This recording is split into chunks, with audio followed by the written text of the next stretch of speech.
Hello friends, my self अभी और we are going to start UPSC go channel. आज हम पॉलिटिकल लेक्चर लास्ट लेक्चर पढ़ रहे हैं।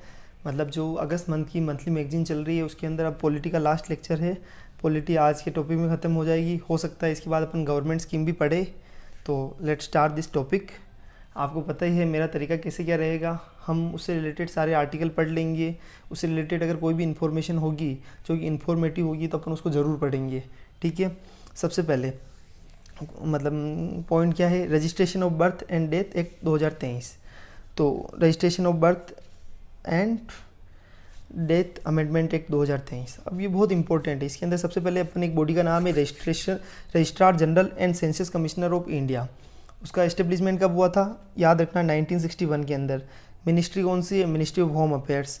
रोल क्या है, उनका काम क्या है, तो कंडक्ट करना पॉपुलेशन सेंसस एंड मॉनिटर करना the implementation of registration of birth and death. यानी जो रजिस्ट्रेशन ऑफ बर्थ यानी कोई अगर बच्चा जन्म लेता है या किसी की मृत्यु होती है तो उसको रजिस्टर करने का काम और उसको मॉनिटर करने का काम, जो उनके रजिस्ट्रेशन की जो प्रोसेस है या डेथ जो मतलब बर्थ और डेथ के रजिस्ट्रेशन की जो प्रोसेस है उस प्रोसेस को मॉनिटर करना और पॉपुलेशन सेंसस को कंडक्ट करने का काम है registrar general and census commissioner of India. आपको थोड़ा सा आइडिया लग रहा होगा। तो अभी अपन क्या नाम है, अब इसका एक्ट कौन सा है, तो registration of birth and death act 1961।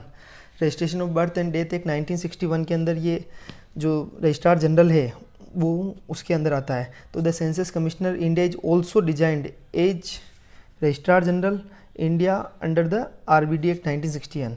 तो जो ये रजिस्ट्रार जनरल है उसको और क्या बोलते हैं, सेंसस कमिश्नर भी बोलते हैं। ठीक है। The census commissioner is also designated as registrar general. कि अगर आपको बोले कि रजिस्ट्रार जनरल है तो उसका मतलब है सेंसस कमिश्नर, और सेंसस कमिश्नर का मतलब क्या है, रजिस्ट्रार जनरल। ठीक है, सिंपल है, ज़्यादा कोई भारी बात नहीं है। लेकिन अभी इसमें एक सबसे इंपॉर्टेंट चीज़ आपको ध्यान रखनी है कि 1961 के अंदर जब ये एक्ट आया था, जो registration of birth and death act है, उसके बाद पहली बार अमेंडमेंट हो रहा है अभी 2023 में। मतलब कितने ईयर्स हो गए हैं। अगर आप किसी मेंस के अंदर कोई क्वेश्चन करते हो, आप सोल्व करते हो कि अगर उसमें कोई ऐसा कोई क्वेश्चन है जिसके अंदर ये लिखा हुआ है कि हमारी जो व्यवस्था है उसके अंदर कितना टाइम लग रहा है, तो अपन ये एग्जांपल दे सकते हैं कि 1961 के अंदर जो एक्ट आया था उसके अंदर अमेंडमेंट 2023 में हो रहा है। मतलब इतने सालों के बाद, 1970 से कितने साल हो गए, 50 साल। तो 1970 से 30 ईयर्स और 20 ईयर्स मतलब 52-53 साल हो गए। उसके बाद इसके अंदर पहला अमेंडमेंट आ रहा है।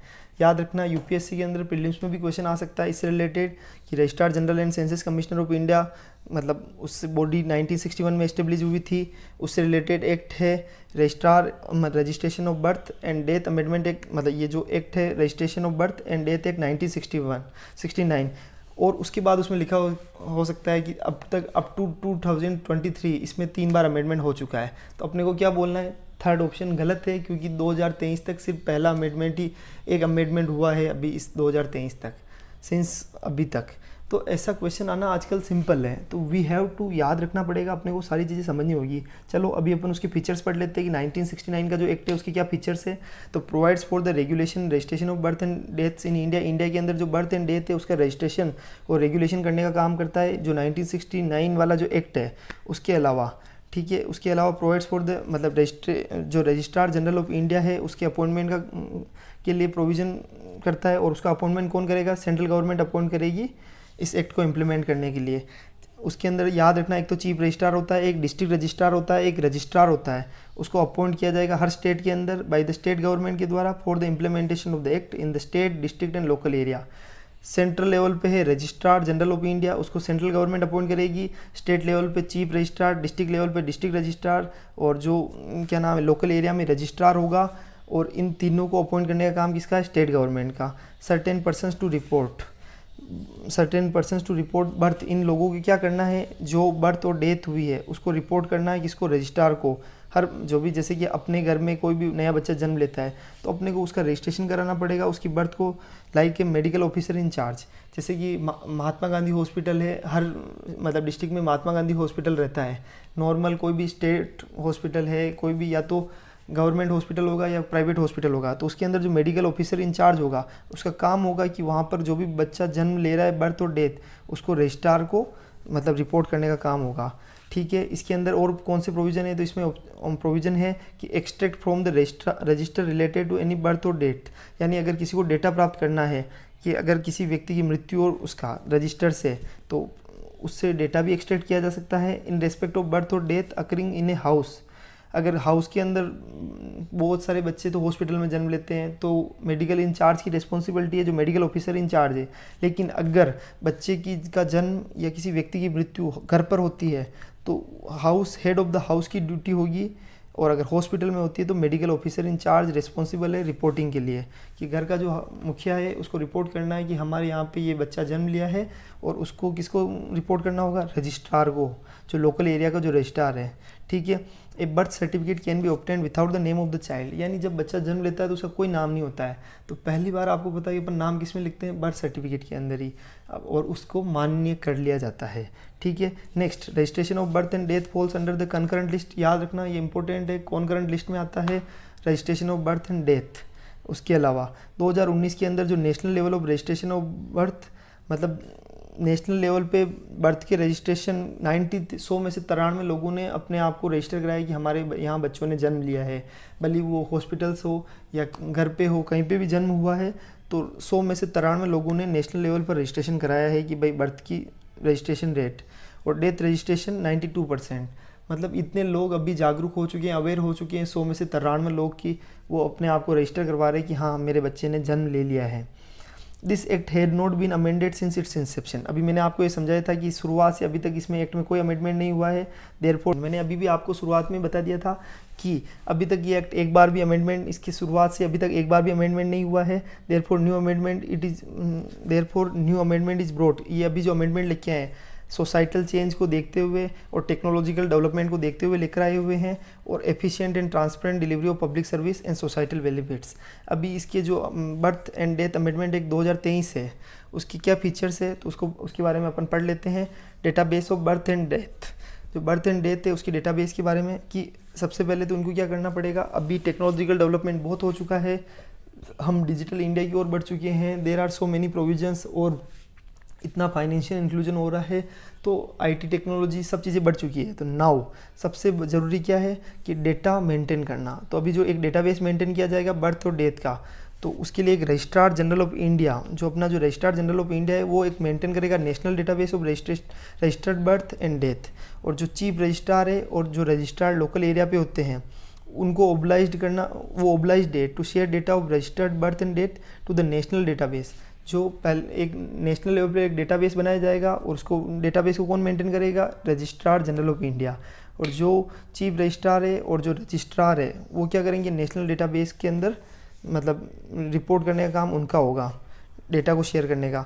और chief registrar will also maintain a similar database at state level पर भी एक डेटाबेस को मेंटेन किया जाएगा, और उसका काम किसका होगा, चीफ रजिस्ट्रार का। उसके अलावा इलेक्ट्रॉनिक सर्टिफिकेट जनरेट किया जाएगा, मतलब यहाँ एक प्रोवाइड किया जाएगा digital registration and electronic delivery of certificate of birth and death. जो बर्थ एंड डेथ का एक इलेक्ट्रॉनिक सर्टिफिकेट दिया जाएगा, आधार को लिंक किया जाएगा, किसके आधार को लिंक किया जाएगा, बर्थ सर्टिफिकेट से, जो पेरेंट्स के आधार कार्ड की इन्फॉर्मेशन उसके साथ में ही मांगी जाएगी बर्थ सर्टिफिकेट के अंदर, कि Aadhaar number of parents and information in case of birth registration. अगर जन्म का बर्थ रजिस्ट्रेशन हो रहा है तो पेरेंट्स की डिटेल भी, आधार डिटेल हैंड टू हैंड ले ली जाएगी। कनेक्टिंग डेटाबेस, इसके अंदर जो ये नेशनल डेटाबेस होगा वो अवेलेबल होगा अदर अथॉरिटीज़ को भी, ताकि वो दूसरे डेटा को भी प्रिपेयर कर सके, जैसे पॉपुलेशन रजिस्टर मेंटेन कर सकते हैं, इलेक्ट्रोल रोल बना सकते हैं, राशन कार्ड बना सकते हैं। लेकिन एक छोटी सी चीज़ मैं आपको इसमें समझाना चाह रहा हूँ कि आपको बताओ, अभी आपने न्यूज़ नहीं सुनी होगी, तो अभी की ताज़ा न्यूज़ है रिसेंट वाली कि 1 अक्टूबर से अभी क्या होगा कि अब जो बर्थ सर्टिफिकेट होगा उसी से आधार कार्ड का, उससे ही आधार कार्ड भी बन जाएगा, उससे स्कूल में एडमिशन हो जाएगा, उससे सारे वोटर आईडी कार्ड बन जाएंगे, सारे काम हो जाएंगे। तो अभी नाउ नेक्स्ट पॉइंट पढ़ो, use of birth certificate, the information will be used for purpose including admission to educational institution, voter list को प्रिपेयर करना, गवर्नमेंट पोस्ट के अंदर, अपॉइंटमेंट के अंदर, सब जगह यूज हो जाएगा। ठीक है। अपील प्रोसेस, इसकी अपील कहाँ की जाएगी, अगर कोई भी एनी पर्सन जो कि अग्रीव्ड है, परेशान है बाय एन एक्शन और ऑर्डर ऑफ द रजिस्ट्रार या डिस्ट्रिक्ट रजिस्ट्रार के किसी भी एक्शन से परेशान है, तो वो कहाँ जाएगा, अपील कहाँ करेगा। अगर रजिस्ट्रार है तो उसकी अपील डिस्ट्रिक्ट रजिस्ट्रार को होगी, डिस्ट्रिक्ट रजिस्ट्रार है तो उसकी अपील चीफ रजिस्ट्रार को होगी। और वो कितने दिनों में होगी? 30 दिन के अंदर अपील की जा सकती है। इशू विद दिस एक्ट, इस एक्ट का सबसे बड़ा इशू क्या है कि फंडामेंटल राइट्स का वायोलेशन है। और फंडामेंटल राइट्स कौन सा है? आर्टिकल 21 जो बोलता है राइट टू एजुकेशन दिया गया है अंडर आर्टिकल 21 के अंदर कि 6 से 14 साल के बच्चों के लिए एजुकेशन मैंडेटरी है, मतलब उनको एजुकेशन देना अनिवार्य है। और किसके अंदर? आर्टिकल 21 के अंदर, ये उनका फंडामेंटल राइट है। लेकिन ये बोल रहा है कि अगर बर्थ सर्टिफिकेट का यूज करके ही उनको मतलब एडमिशन मिलेगा। तो इससे क्या होगा कि अगर किसी व्यक्ति के पास बर्थ सर्टिफिकेट नहीं है तो उस केस में क्या होगा? उस केस में उसके तो फंडामेंटल राइट का वायोलेशन हो गया ना। तो ये पॉइंट ये कहना चाह रहा है। Linkage arrows database does not, और कितनी बार क्या होता है कि एक राइट टू प्राइवेसी है आर्टिकल 21 के अंदर। अगर किसी व्यक्ति की इसमें क्या बर्थ सर्टिफिकेट के अंदर अगर पेरेंट्स का आधार कार्ड लिया जा रहा है, इसमें दूसरे डेटाबेस से लिंक किया जा रहा है, लेकिन उसकी परमिशन नहीं ली जा रही है, डज नॉट रिक्वायर कंसेंट ली नहीं जा रही है, इट इज़ मैंडेटरी। तो इसका मतलब ये हो गया कि राइट टू प्राइवेसी को भी खतरा है। और short conclusive proof of age का केवल ये एकमात्र प्रूफ हो जाएगा अगर किसी व्यक्ति के पास अल्टरनेटिव प्रूफ नहीं है। अगर उसके पास बर्थ सर्टिफिकेट नहीं है तो इसका मतलब ये हो गया कि उसके पास कोई अल्टरनेटिव प्रूफ नहीं है। इसका मतलब बर्थ सर्टिफिकेट बनाना कितना मैंडेटरी हो गया है। ठीक है। सर्विलेंस स्टेट, मैंने ऐसी जगह भी देखी हैं, अभी भी इंडिया में कुछ जगह ऐसी है जहाँ पे लोगों को बर्थ सर्टिफिकेट भी, मतलब अभी नई जनरेशन वाले तो सभी बनवा रहे हैं, लेकिन पुराने लोगों की बर्थ सर्टिफिकेट नहीं है। तो अगर किसी का बर्थ सर्टिफिकेट नहीं है तो क्या वो आगे पढ़ नहीं सकता? हो सकता है अगर किसी व्यक्ति की इच्छा हो जाए कि वो 50 ईयर्स के बाद पढ़ना चाहे, तो अगर उसके पास दूसरे डॉक्यूमेंट्स नहीं है तो बर्थ सर्टिफिकेट नहीं है तो क्या दूसरे डॉक्यूमेंट्स का काम आएंगे नहीं आएंगे, उसके बारे में क्लियरिटी नहीं है अभी तक भी। ठीक है। Surveillance state, centralising the database में लीड टू मास सर्विलेंस। ठीक है। अभी आपको ये चीज़ समझ में आ गई होगी, बस थोड़ा सा ध्यान रखना है। अभी इसमें सबसे इंपॉर्टेंट चीज़ क्या है? तो registrar general and census commissioner of India 1961 में एस्टेब्लिश हुआ था, मिनिस्ट्री ऑफ होम अफेयर्स के अंडर में आता है, इतना से याद रखना। और अमेंडमेंट अभी तक एक बार भी नहीं हुआ है, पहला अमेंडमेंट भी जस्ट अभी हुआ है, registration of birth and death amendment act 2023। ये क्वेश्चन बहुत सिंपल है और आ सकता है, कॉन्करेंट लिस्ट है इसकी, याद रखना है अपने को। चलो, इसके अलावा इसमें जो छोटी सी न्यूज़ है ये कोई काम की नहीं है, क्योंकि ये बिल्स 2023 के है और एक एडवोकेट के बिल 2023 है, जो अभी थोड़े दिनों में जब ये एक्ट बन जाएंगे then it will become the, मतलब ये न्यूज़ अपने लिए काम की होगी। फिर भी मैं हल्का सा आपको बता देता हूँ कि सबसे पहले आज से 1867 में, जब 1885 में कांग्रेस की स्थापना हुई थी और उससे पहले मतलब अपने इंडियन नेशनल एसोसिएशन था, तो वो जिस प्रेस एक्ट का विरोध कर रहे थे, press and registration of books act 1867, तो वो इंट्रोड्यूस हुआ था बिल, और मतलब उसके अंदर अमेंडमेंट के लिए डाल दिया गया है, bill introduce in Rajya Sabha 6 to replace. अभी क्या होगा कि इस एक्ट को रिप्लेस कर दिया जाएगा 1867 वाले एक्ट को 2023 से। और उसके अंदर जो कि registration of print and publishing industry in the country, उसका काम क्या होगा, जो गवर्न करेगी कि प्रिंट और जो पब्लिशिंग इंडस्ट्री है कंट्री के अंदर, उसका रजिस्ट्रेशन करने को, मतलब गवर्न करने का काम कौन करेंगे? जो नया एक्ट आया है, ठीक है, 2023 वाला। और इसके अंदर वेरियस ऑफेंस को डिक्रिमिनलाइज किया गया है, कि बहुत सारे ऐसे ऑफेंस है जो कि पीआरबी एक्ट 1867 में दे रखी थी, जैसे इम्प्रॉपर डिक्लेरेशन ऑफ ऑफेंस, उनको डिक्रिमिनलाइज यानी उसको हटा दिया गया है।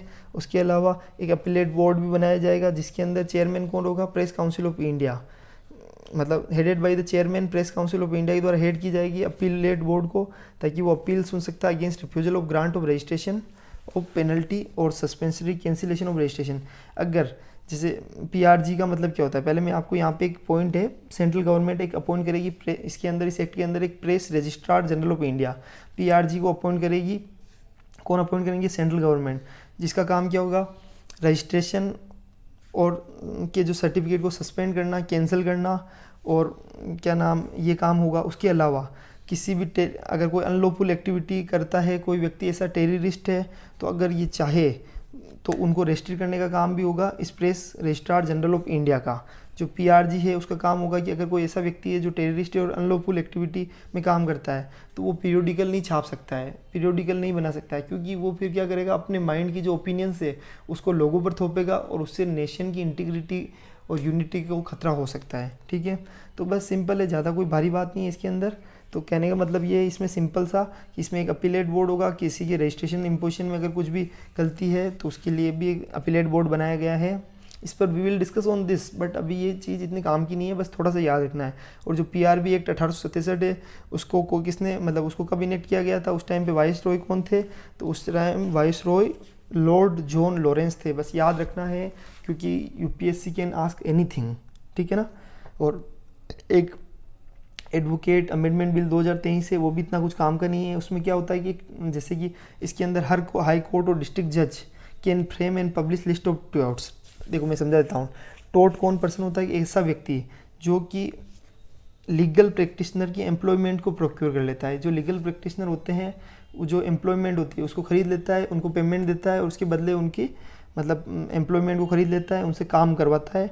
और high court and district court एक लिस्ट बनाएंगे इन टोट्स की, और वो चाहे तो उस मतलब उनको कोर्ट प्रीमाइसेस से बाहर भी रख सकते हैं ऐसा। तो ये भी अमेंडमेंट बिल है। इसको अंदर जब नए अमेंडमेंट्स आ जाएंगे तो we will look into this. ठीक है, तो नाउ पॉलिटी इज़ कंप्लीट। अब आज अपन थोड़ा सा टाइम मिला है तो अपन क्या करते हैं, गवर्नमेंट स्कीम स्टार्ट कर देते हैं। ठीक है ना, तो गवर्नमेंट स्कीम ख़त्म भी हो जाएगी। उसके अंदर अभी गवर्नमेंट स्कीम के अंदर मैं आपको बता देता हूँ। एक तो डिजिटल इंडिया प्रोग्राम अभी उसकी न्यूज़ में है, उस बारे में अपने को पढ़ना है। नाउ अपन टॉपिक पढ़ रहे हैं डिजिटल इंडिया प्रोग्राम। ठीक है, स्कीम्स गवर्नमेंट स्कीम्स को भी आज पढ़ लेते हैं क्योंकि टाइम मिला है तो we should use this time. 10-15 minute है, जितने में कंप्लीट हो जाएगी। 2 स्कीम ही है अभी न्यूज़ के अंदर। एक तो digital India programme recently government ने अप्रूव किया है, जो डिजिटल इंडिया प्रोग्राम के एक्सपांशन को विद टोटल आउटले 14,903 करोड़ रुपए और खर्च करेंगे 5 साल के पीरियड में, 2021 से लेकर 2025-26 तक। और उस पीरियड में जो खर्चा होगा उसके लिए गवर्नमेंट ने अभी डिजिटल इंडिया प्रोग्राम में और एक्सपांशन किया है। तो नाउ अपन पढ़ते हैं कि डिजिटल इंडिया प्रोग्राम क्या है। आपने सुना ही होगा डिजिटल इंडिया प्रोग्राम सबसे पहले 2015 में आया था ताकि सिटीजन्स को digital delivery of service provide की जाए।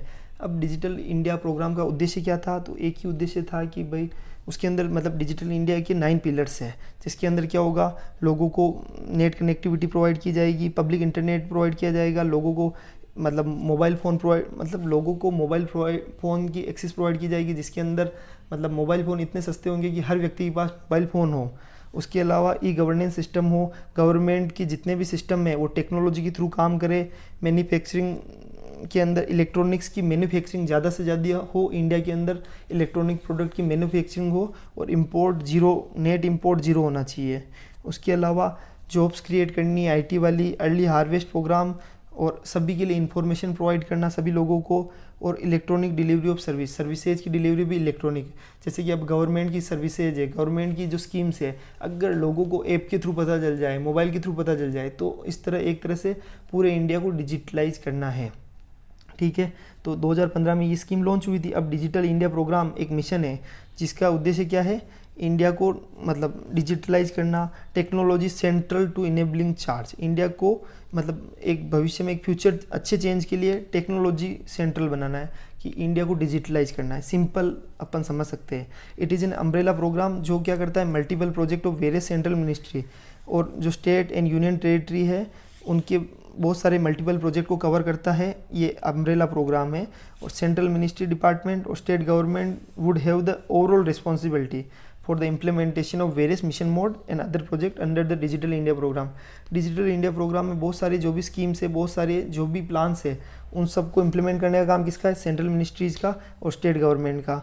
It is implemented under the overall इसको इम्प्लीमेंट करने के अंदर सबसे बड़ा कोऑर्डिनेशन किसका होगा, तो ministry of electronics and information technology.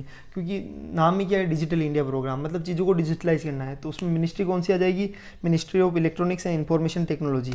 Programme management structure for digital India consist of, जो प्रोग्राम मैनेजमेंट स्ट्रक्चर है डिजिटल इंडिया के लिए, उसके अंदर कौन कौन से, एक तो मॉनिटरिंग कमेटी होगी, एक डिजिटल इंडिया एडवाइजरी ग्रुप होगा, एक अपेक्स कमेटी होगी। याद रखना कि जो डिजिटल इंडिया के अंदर जो प्रोग्राम मैनेजमेंट स्ट्रक्चर यानी प्रोग्राम को जो मैनेजमेंट करने वाले कौन कौन सी बॉडीज़ होगी, तो 3 बॉडीज़। एक तो मॉनिटरिंग कमेटी, उसके चेयरमैन कौन होंगे, प्राइम मिनिस्टर। एक होता है डिजिटल इंडिया एडवाइजरी ग्रुप, उसको कौन चेयर करेगा, ministry of communication, minister of communication and IT and जो कम्युनिकेशन के जो मिनिस्टर है।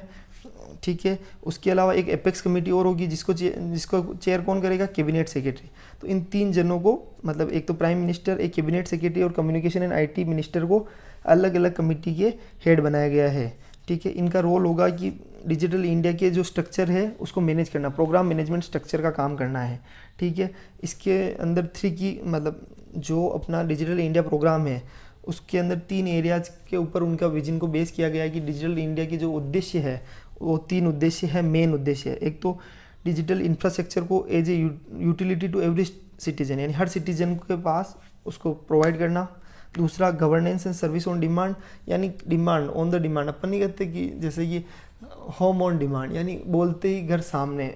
अगर आजकल आपने सुना होगा, शायद नहीं सुना होगा, कि ऐसा है कि की चेन प्रोजेक्ट का मतलब होता है कि सिर्फ आदमी को कुछ नहीं करना है, वो पेमेंट करेगा, और की चेन प्रोजेक्ट मतलब उसको डायरेक्ट ताला लगाने के लिए जो ताला खोलने के लिए चाबी होती है ना, वो सीधी प्रोवाइड कर दी जाएगी। कहने का मतलब है कि पूरा बना बनाया मकान सब कुछ मिलेगा। तो कहने का मतलब यही है कि डिमांड पर गवर्नेंस और सर्विसेज ऑन डिमांड, आदमी मोबाइल पर बैठे बैठे, घर पर बैठे बैठे सारा काम कर सके। और डिजिटल एम्पावरमेंट ऑफ सिटीजन्स, अब इसके अंदर अंदर की चीज़ें पढ़ लेते हैं कि लोगों को अभी जस्ट अपन ने वी हैव डिस्कस्ड कि हाई स्पीड इंटरनेट प्रोवाइड करना है, डिजिटल आइडेंटिटी प्रोवाइड करनी है, mobile phone and bank account enable participation, यानी लोगों का बैंक अकाउंट होना चाहिए, मोबाइल फ़ोन होना चाहिए, easy access to common service centre पर इजी एक्सेस होना चाहिए, और पब्लिक क्लाउड पर प्राइवेट स्पेस मिलना चाहिए, safe and secure cyber space, यानी जो साइबर स्पेस होता है उसको सेफ और सिक्योर मिलना चाहिए, governance and service on demand.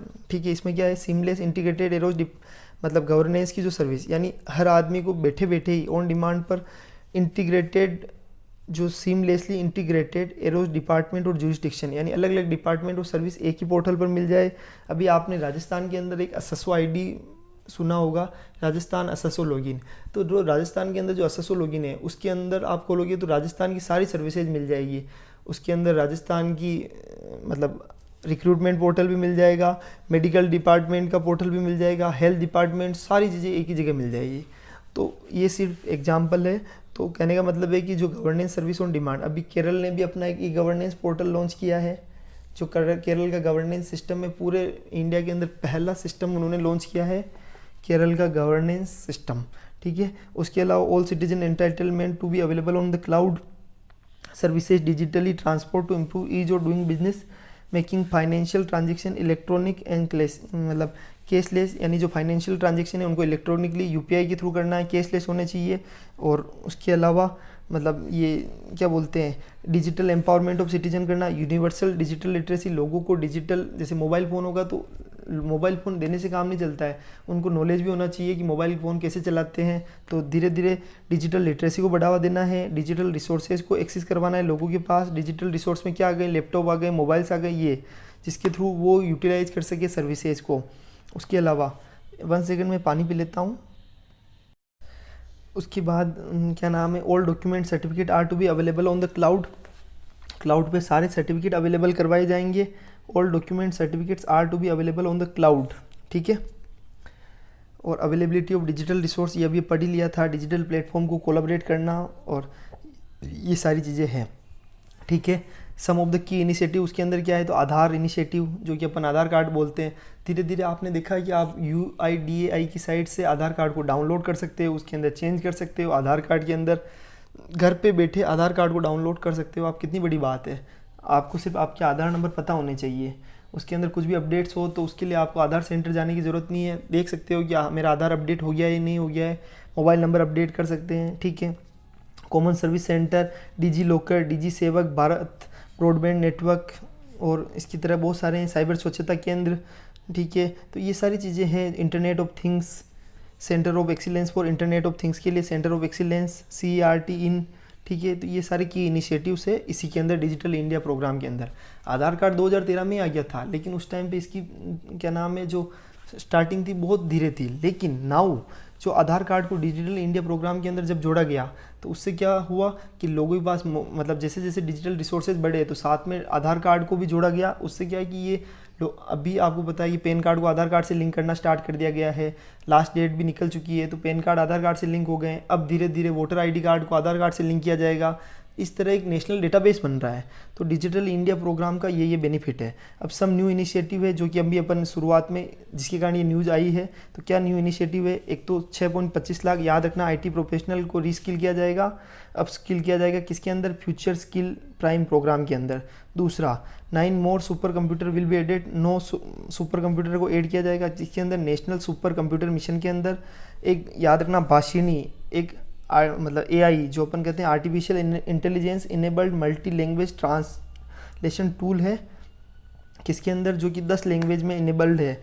उसको रोल्ड आउट किया जाएगा लगभग 22 शेड्यूल्ड, जो 22 शेड्यूल लैंग्वेज है ना, उसके अंदर किया जाएगा। अभी कितनी है, ओनली 10 लैंग्वेजेज है, लेकिन उसको धीरे धीरे जो शेड्यूल लैंग्वेज है उसके अंदर, जो 8th शेड्यूल की जो लैंग्वेज है, जिसके अंदर कितनी लैंग्वेज है, 22 लैंग्वेज है, तो शेड्यूल 8 की जो 22 लैंग्वेज है उसके अंदर कन्वर्ट किया जाएगा भाषिनी, जो AI इनेबल्ड मल्टी लैंग्वेज है। याद रखना ऐप का नाम है भाषिनी, ठीक है। उसके अलावा modernisation of the national knowledge network को मॉडर्नाइज किया जाएगा।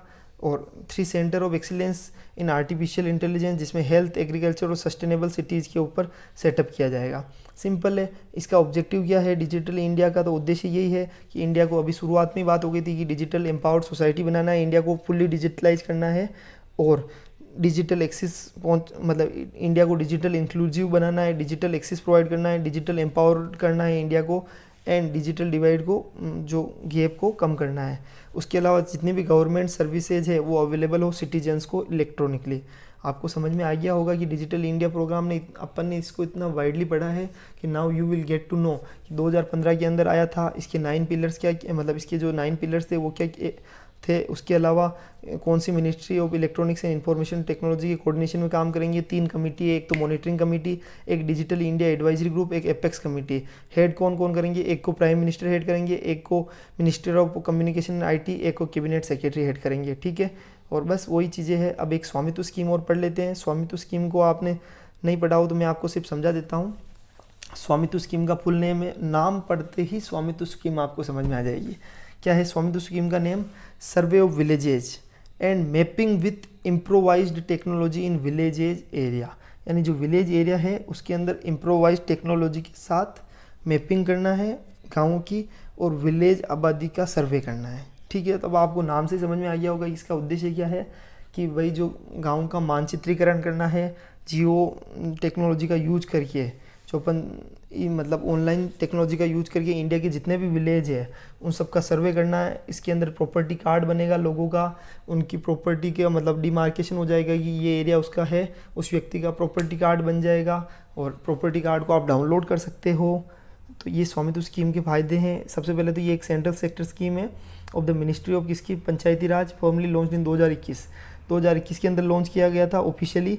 और मतलब मिनिस्ट्री कौन सी, याद रखना पंचायती राज है। स्कीम कौन सी, सेंट्रल सेक्टर स्कीम।